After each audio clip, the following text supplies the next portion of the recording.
Hi everyone, Comic Reviewer here. This time reviewing on Batman and Harley Quinn. Now, Batman and Harley Quinn is meant to be what Bruce Timm thinks is part of his DC Animated Universe. Yet, I don't see this as the case. Because, one, if it was going to be a carry-on to the DC Animated Universe, it would be much different. Because there are some issues, like, for example, in the film Batman and Nightwing working together, yet in the Batman animated series, it was implied that Dick Grayson never forgave Bruce Wayne for his violent tactics, and in this one, they're okay with working together. Another thing is about Poison Ivy being a mutation, yet in the animated series, she never was. And another issue, I think, comes from the fact that Bruce Timm thinks this is part of his animated universe, is Harley Quinn reforming.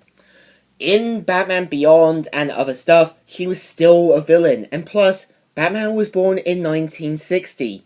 He'd be about 57, and a bit too older to fight.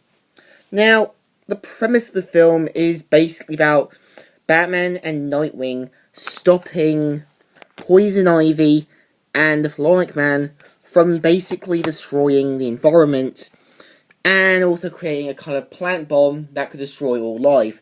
So, of course, in the film, Batman and Nightwing basically get the help of Harley Quinn, who is now voiced by Howard's girlfriend in The Big Bang Theory, Bernadette.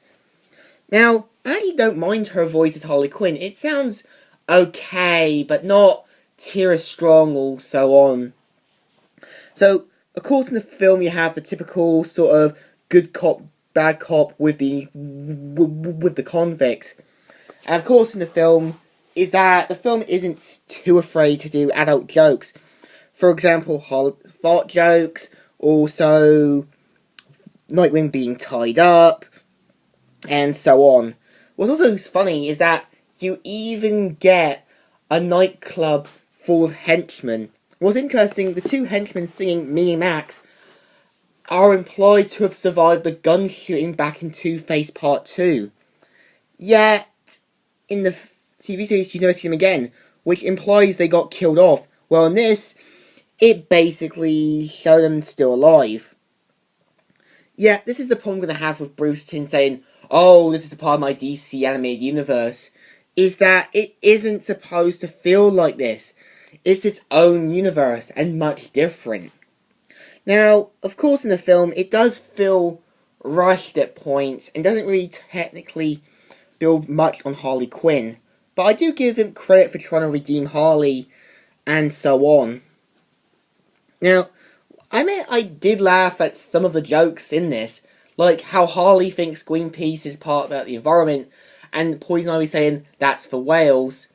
Even laughed at technically Rob Nightwing being tied up and stuff. So I admit the film is kind of alright, but I don't see this as part of the DC animated universe or Batman animated series. It feels much different. Batman still looks younger, even though he'd be about 57 by now. So, it's definitely an okay film. Not as great, but still alright. So I give it a thumbs in the middle. Still good, and still alright. So, Comic Reviewer here, signing out.